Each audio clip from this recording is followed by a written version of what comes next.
Santiago Niño Becerra, buenas tardes, amigo. Carlas, ¿qué tal? ¿Cómo estás? Roberto, Yo ya sé que Santiago no ha visto Joker, no ha visto la peli todavía, pero uno de los temas que hoy quiere comentar con los oyentes de La Ventana, yo creo que da alguna pista o establece algún elemento de conexión con esto que comentaba Carlos Boyero de la rebelión de los desheredados, de los olvidados, de los invisibles. Es un dato, es un dato que tiene que ver con ese concepto que manejamos tan alegremente de la desigualdad. Pero es un dato fresco, porque se acaba de conocer. Los altos directivos, de promedio, los altos directivos cobran actualmente 132 veces más que la plantilla. Que digamos esto, Santiago, estaría un poco o bastante o muy por encima de lo que sería deseable o razonable, ¿no? Sí, pero Carlas, cuidado, esta es la media. Hay concretamente una empresa que la diferencia es de 435 veces.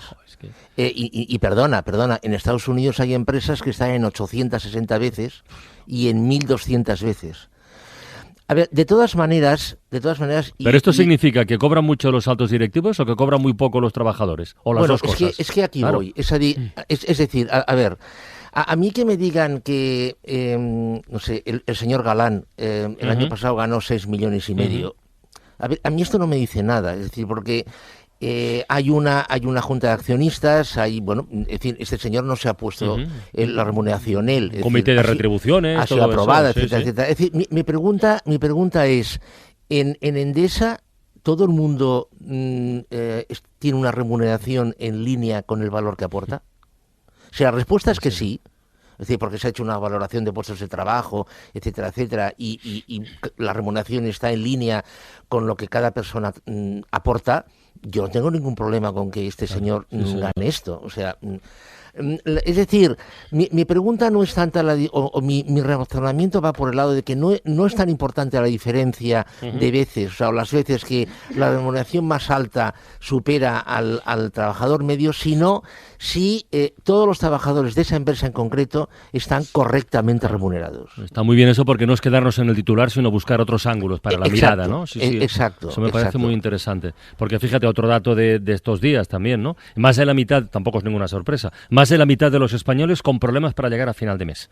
Eso sí que nos da una panorámica más extensa, ¿no? Sí, este dato es muy curioso, bueno, es dramático, ¿no? Pero es curioso porque España tiene esta cifra estancada prácticamente desde los últimos 15 años, es decir, oscila 48, 47, 52, 55, es decir, está estancada prácticamente.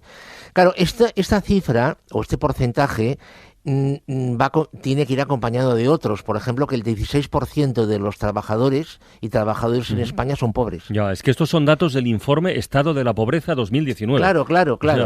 Es decir, el dato en sí, bueno, evidentemente está claro, ¿no? Es decir, el 55% de los españoles, pues bien, o sea, tienen estos problemas. Pero esto va acompañado a el porcentaje de desempleo, el porcentaje de subempleo, la remuneración media que está estancada.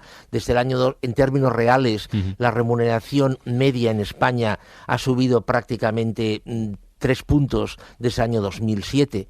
Desde año 2000, porque la inflación se la ha comido.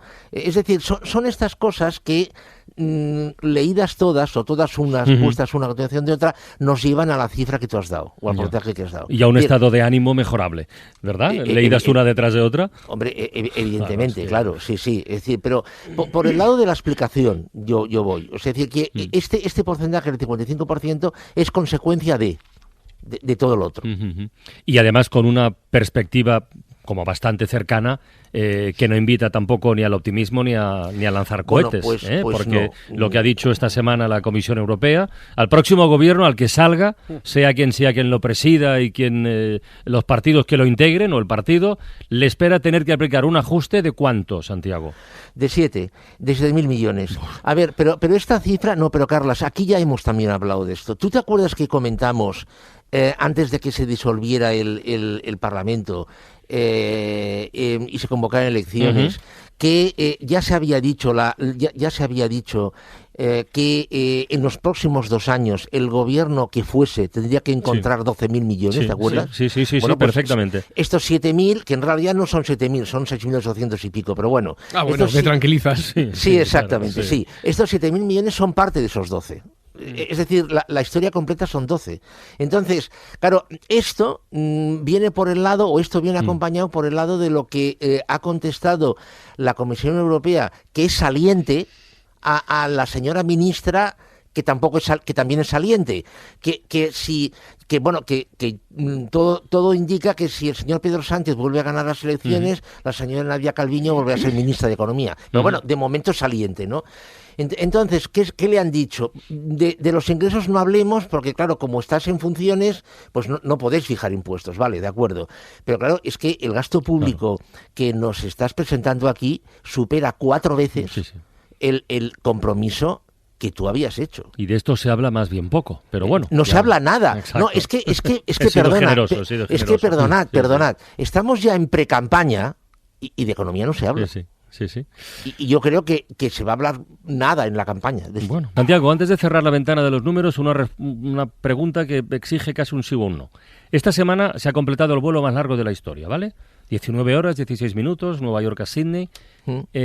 Iban casi 50 pasajeros, han hecho todo tipo de pruebas y tal, a ver cómo reaccionaban. ¿Tú le ves futuro a estos vuelos ultra largos, sí o no? A ver, yo personalmente, futuro, o sea, que los va a haber, parece ser que sí, pero futuro a nivel de que sea algo masivo, no, por una razón muy simple. A ver, para un turista, ya no digamos que sea low cost, para un turista, estar 5, 6, 7 horas más en un vuelo, pensando en las conexiones, le representa relativamente poco. Es decir, a este tipo de vuelos yo pienso que sobre todo interesa a las empresas, es decir, viajes de negocios. Entonces, claro, si las tecnologías de la comunicación cada vez permiten más el intercambio presencial o no presencial en una reunión o en un meeting, etcétera, etcétera, entonces claro, yo no le veo que esto se tienda a masificar. Pues otro día lo comentamos con más calma. Un abrazo, Santiago. Adiós. Adiós. De acuerdo, hasta luego.